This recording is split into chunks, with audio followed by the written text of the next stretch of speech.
This person is talking about that incident where Donald Trump and Jerome Powell were touring the Fed. Oh, I got a little something on my shirt here. What do I got on my shirt? What the hell? A little piece of hair. That's what happens when you have 5 kids. By the way, rocking the Dread Buffalo shirt. I'll try to tag them below. This is one of the new up-and-coming classic rock style bands. A lot of the 20-something-year-olds are starting to get into the old classic rock looking style, and this band is killing it, man. If you're not following them on social media, on TikTok, I'll tag them down below. If you're watching this on YouTube, I don't know if they're on YouTube yet or not, but I'll have to check and see. If not, find them. Dread Buffalo. Good band. Solid sound. Anyway, this is in regard to Donald Trump and Jerome Powell touring the Fed, where the renovations are taking place, and Donald Trump lies and says that the Fed is over budget.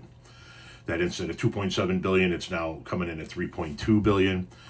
And the Fed chairman, Jerome Powell, in front of the press and to his face says, no, that's not true. And then Trump goes, yeah, it is. And he reaches into his jacket pocket and he's got this piece of paper with like little stickers highlighting where the notes are. And then, of course, Jerome Powell corrected him to his face in front of the media and told him, yeah, well, what you did was you added in an entire third building. You're including the cost of a building that we did 5 years ago. It's not part of these renovations. Anyway, this person is absolutely correct when they say this was an attempted setup. Dumpy just happened to have the paper in his pocket. Bullspit. Yes, it was an attempted setup because that's what Donald Trump does. That's what bullies do. They try to put you on the spot in a situation where they don't think that you can think on your feet and you're not going to call them on your bullshit. And that's what Donald Trump's MO is. He's always got some piece of information tucked in his coat pocket that he thinks is going to turn into a gotcha moment. And in this instance, as in many other instances, it turned into a no, you're a lying sack of shit moment when Jerome Powell threw that shit back in his face. But that's what bullies do, right?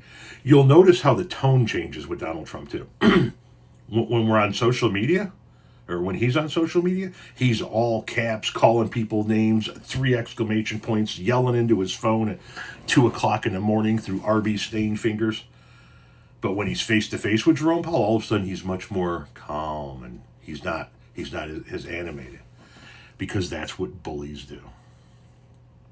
I know plenty of people in our area that talk shit about me online, talk shit about me to their friends, and then when we're face to face at, like the bowling alley or something like that, nothing but conciliatory. Hey, haven't seen you in a while. How you doing? And go fuck yourself. I know exactly who you are. That's what Trump is. He was attempting to set up Jerome Powell to make him look stupid in front of the press, and Jerome Powell magnificently turned that shit around and made Trump look like the jackass he truly is.